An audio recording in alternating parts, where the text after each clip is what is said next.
Yeah, daghan sila guys here. So they are called Canadian geese. Kung isa na kabuok goose.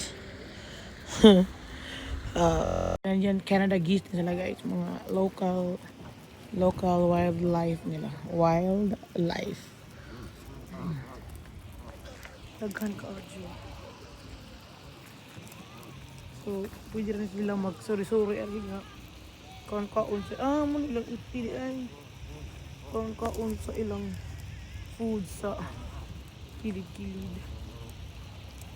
Wow. Og gusto sila maligo guys na ay lake sa likod.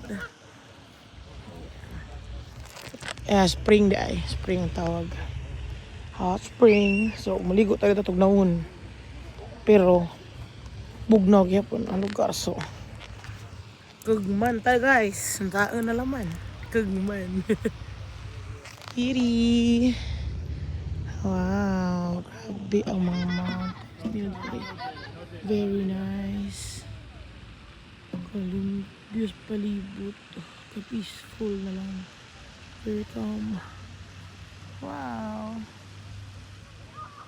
Grabe. Dako as ilang kubukiran eh. Huh? Wow.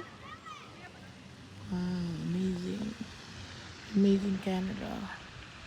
So we are at Harrison Agassi or ilang tao ilang tatawag ilang municipality tawag og Kent municipality. Kani pwede kani mag shower before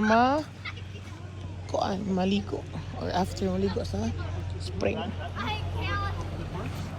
Nagabay ka mga fruits and mga foods dito guys. Yeah. Wow. So nice.